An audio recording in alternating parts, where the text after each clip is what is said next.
नियाज़ी साहब, आपसे आगाज़ करना चाहूँगा। बोल के रिपोर्टर को जिस तरीके से आज रावलपिंडी में अडियाला जेल के बाहर तशद्दुद का निशाना बनाया गया, सब कुछ प्री प्लान लग रहा था। ऐसा लग रहा था कि जैसे ही तैयब बलोच आएंगे और उनके ऊपर अटैक करना है, हमला करना है।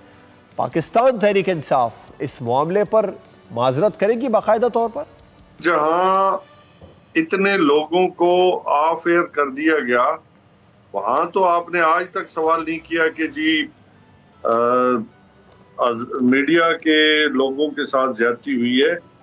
और आज मैं उसकी कोई ये नहीं कहता कि अच्छा काम हुआ है, लेकिन ये जरूर कहूंगा कि क्या आप इसी तरह के सवाल करते रहे कि जिन जिन लोगों को ऑफ एयर किया गया है और ऑफ एयर कर देना और चौक में प्रेस कॉन्फ्रेंस के दौरान सारी दुनिया के सामने तशद्दुद का निशाना बनाना, ये फर्क है। और ऑफ एयर, मेरी बात सुन, ये नहीं कह रहा कोई अच्छा काम हुआ है, बट यही इतना ही जज्बा, अगर ये जज्बा पहले दिन से इसी तरह का होता ना, जहां पार्लियामेंट के अंदर उस वक्त भी आप इसी तरह की आवाज उठाते, जब नाजायज पर्चों में, दहशतगर्दी के पर्चों में वर्करों को उठाया जा रहा है, तभी आप इतनी आवाज उठाते। आपने वहां पे ये आवाज तो नहीं उठाई ना। अच्छा नियाज़ी साहब, मुझे ये बताएं कि आज जितनी जमहूरियत, नियाज़ी साहब कता कलामी की माजरत चाहूंगा। नियाज़ी साहब, आप ये कह रहे हैं अगर उस वक्त आवाज नहीं उठाई तो क्या अब भी आवाज उठाना जुर्म है?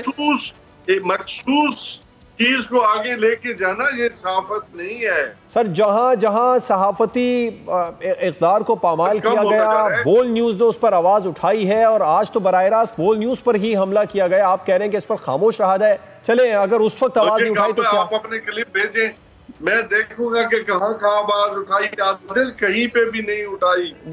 आज मैं ये कहने पे महंगाई आई, जब हमारा दौर था तो बाजारों में जनाब नियाज़ी साहब कता कलामी की माजरत चाहूंगा, जरा थोड़ी सी आप सुन लीजिए अमजद नियाज़ी साहब। आज सैलाब में लोग सैलाब पानी से नहीं मैं सैलाब पर आपसे, बल्कि आप सुन लेना आदिल, आपने उनकी गवर्नमेंट की जगह जवाब देना तो मुझे बता दे, मेरी बात का भी सुन लेना। आपने सवाल किया, आप जवाब भी सुन लें। लोग, मैं कहता हूँ आज भी कि लोग पानी से नहीं मरे, लोग करप्शन की वजह से मर गए हैं। खैबर पख्तूनख्वा में भी आपका रेस्ट ऑफ द पंजाब जो है, आपका सेंट्रल पंजाब जो है डूब चुका है। खुद फिगर गवर्नमेंट बता रही है फॉर्म 47 की कि 45 लाख जो है वो लोग जो है वो सैलाब से मुतासर नहीं, डूब चुके हैं। तो खैबर पख्तूनख्वा में क्या ख्याल है आपका सर इसी पर? बदकिस्मती हमारी कि ऐसी गवर्नमेंट जो नाहल भी है, निकम्मी भी है, वो लोगों तक गई ही नहीं है अभी तक। ना लोगों को जो है उनकी कोई मेडिकल। नियाज़ी साहब कता कलामी की माजरत चाहूंगा। नियाज़ी साहब, खैबर पख्तूनख्वा के अंदर भी अली अमीन गंडापुर को, इंतजामिया को अवाम ढूंढते रहे थे जब सैलाब वहां पर आया था। दूसरा ये कि आदिल, वहां तो एक मतलब दूसरा यूनियन काउंसिल के अंदर मसला है, हमने फौरी तौर पे पैसे रिलीज किए, लोगों तक पहुंचे। आप जाके चेक कर लें, अगर किसी एक बंदे जो विक्टिम था उसको पैसे नहीं मिले हो या उसकी खबरगिरी नहीं की हो गई, फिर भी मैं पंजाब में भी वजीर आला, लेकिन मैं मुतादिद हलकों में है, पंजाब में भी, सिंध में भी मुराद अली शाह साहब एक्टिव है।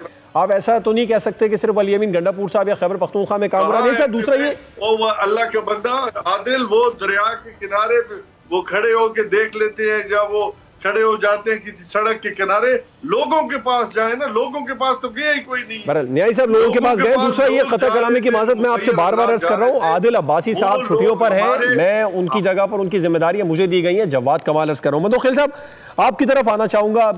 हमला किया गया बोल के रिपोर्टर पर, नियाज़ी साहब ये शिकायत कर रहे हैं कि हम जर्नलिस्ट उस वक्त आवाज नहीं उठाते जब बहुत सारे जो हमारे सहाफ़ी हज़रात हैं, एंकर हैं। मैंने इसको ये नहीं कहा कि मुझे सर बहुत देर के बाद आपने बहुत देर, आप सुन लें, मुझे उन लोगों का भी अफसोस है जिनको ऑफ एयर किया गया है, मुझे उन लोगों का भी अफसोस है जिनको पकड़ के जेलों में दहशतगर्दी के पर्चे डाल दिए गए। नियाज़ी साहब, आपने कहा अफसोस है, माजरत आपने अभी भी नहीं की, पीटीआई की तरफ से माजरत अभी भी नहीं आई। सब्सक्राइब करें और बेल दबाएं ताकि कोई खबर रह न जाए।